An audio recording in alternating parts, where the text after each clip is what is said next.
In Philadelphia, firefighter Cooper takes his daughter Riley to a concert to reward her for her good grades.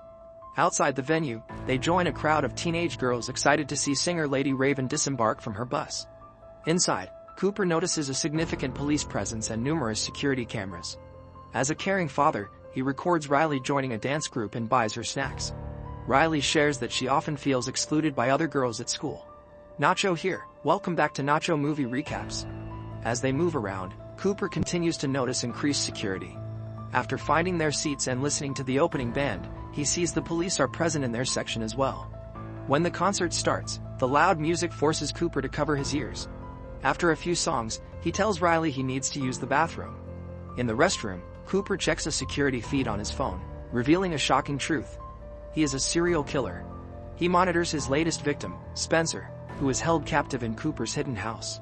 After washing his hands, Cooper hallucinates seeing his mother.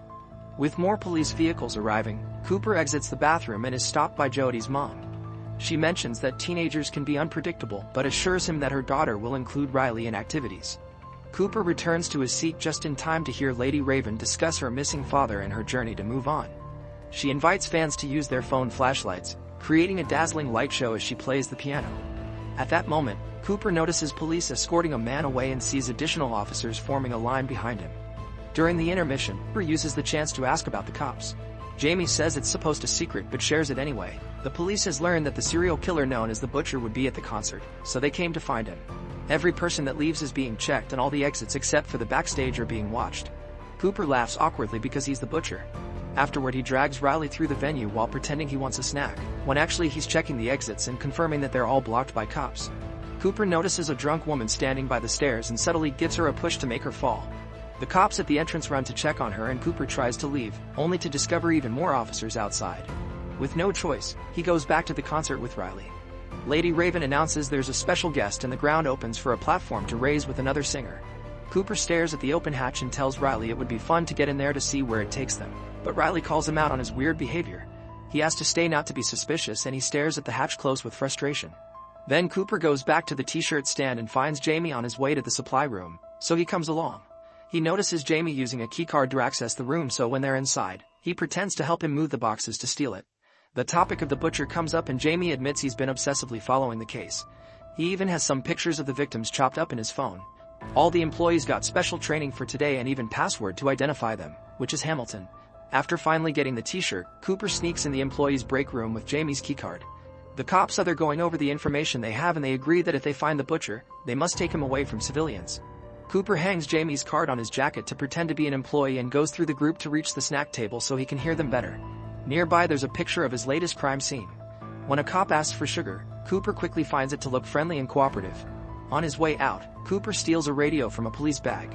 In the corridor, Cooper is blocked by Jody's mom again and she gets angry when he tries to ignore her. Their argument gets the attention of two cops, but they're interrupted when they hear a man scream. The two officers rush to the entrance where other cops are arresting the man. This time Cooper also notices Josephine among them. Back on his seat, Cooper discreetly puts on an earbud and listens to the police radio, learning they've already confirmed that the man they arrested was the wrong guy. He was just a thief that panicked because he thought the cops were there for him. As some officers walk among the seats to arrest another guy, Cooper listens to the descriptions of the men they must look for. One includes a white male in his 30s with an animal tattoo on his right arm, which describes him. Luckily he finds a bracelet on a girl's bag and puts it on to cover the tattoo. After checking the venue's map on the phone, he tells Riley that he forgot his credit card at the t-shirt stand and leaves again. On the radio, he hears that the FBI is setting up tents around the building and barricades on the main streets. Cooper considers pulling the fire alarm, but he notices there's a security camera watching him. He also hears Josephine guessing that he would try the alarm trick. Instead, he sneaks into the burger stand and messes with the fryer. Once he's gone, a worker checks on the fries and finds 2 bottles floating in the hot oil.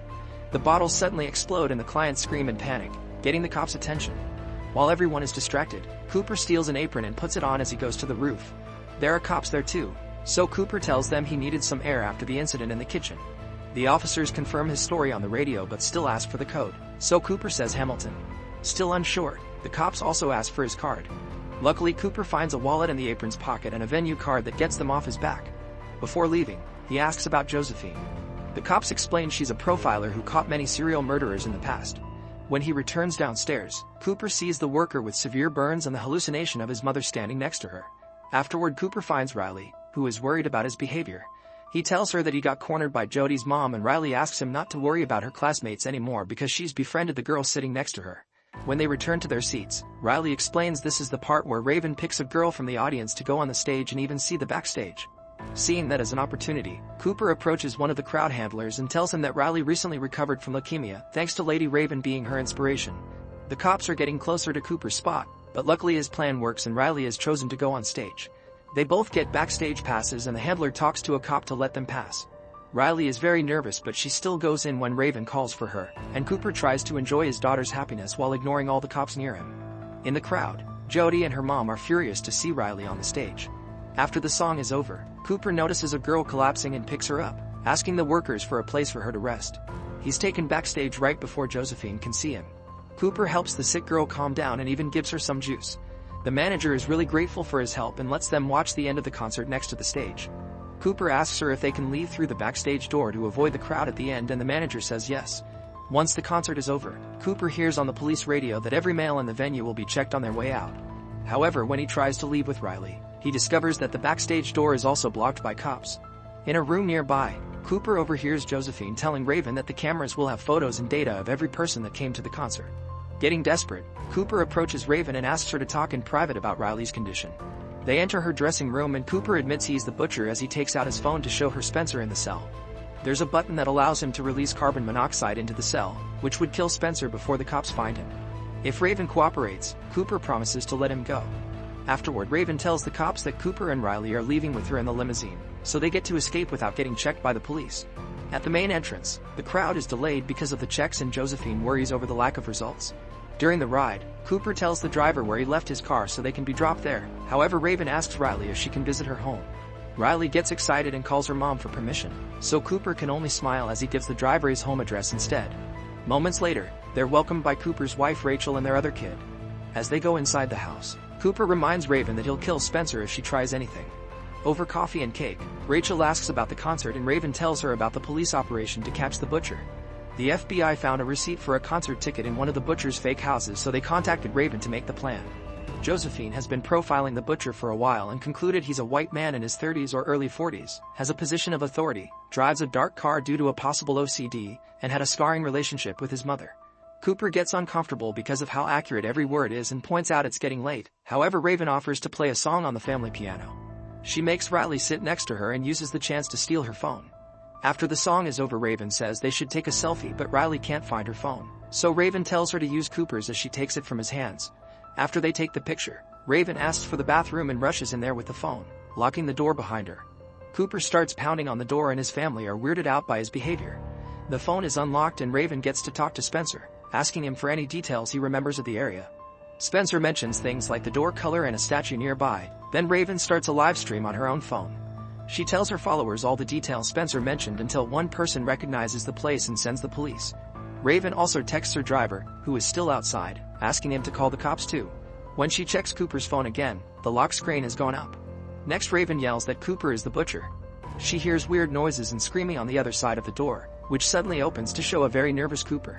He takes his phone and checks on Spencer, only to find him gone. Afterward, Cooper takes Raven to the garage, where he grabs his crime bag and pushes Raven into Rachel's car because Josephine had been right about his vehicle's color. Raven tries talking to him using a mother's tone and words, but Cooper doesn't fall for it. He announces he'll kill Raven as his last crime and then self-delete to stop the monster. When Cooper opens the garage, he finds his family blocking the way. He had locked them in Riley's room, but he forgot about the window and the tree next to it. Cooper is in shock because his two lives have finally collided and Raven uses the chance to leave the car. At that moment, the police arrive and take the family to safety while Cooper runs to his closet to move some things. Raven gets in her limo and the usual driver is replaced by a cop so she can be guarded too. The officers burst into the house only to discover a hidden tunnel in the closet that allowed Cooper to escape through the neighbor's yard. Moments later, the limo stops and the cop comes to the back seat to handcuff Raven to a metal bar. It turns out the cop is Cooper, who escaped his house while wearing a police uniform.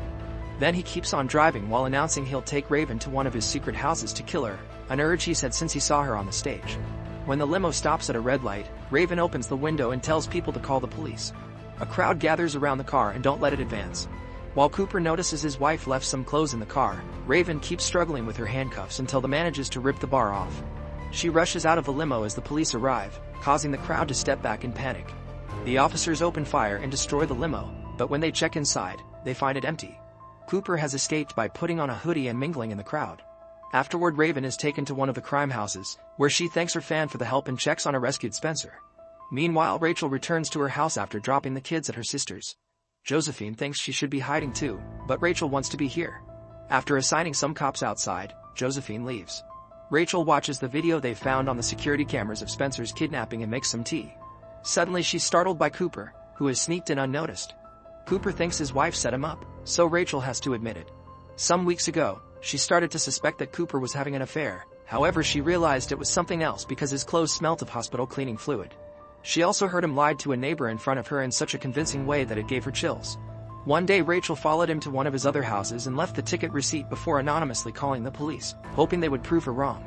Cooper takes off his shirt because of the smell and grabs a knife, ready to attack. Rachel distracts him by asking him to finish the pie Riley made since today was supposed to be a celebration. Cooper agrees to eat after seeing Rachel take a bite. He explains how dead victims usually give him a sense of peace, but Rachel has made him angry, so he wants to kill her before self-deleting. Suddenly Cooper starts feeling dizzy and realizes Rachel has found the sedatives in his crime bag, which she added to the pie.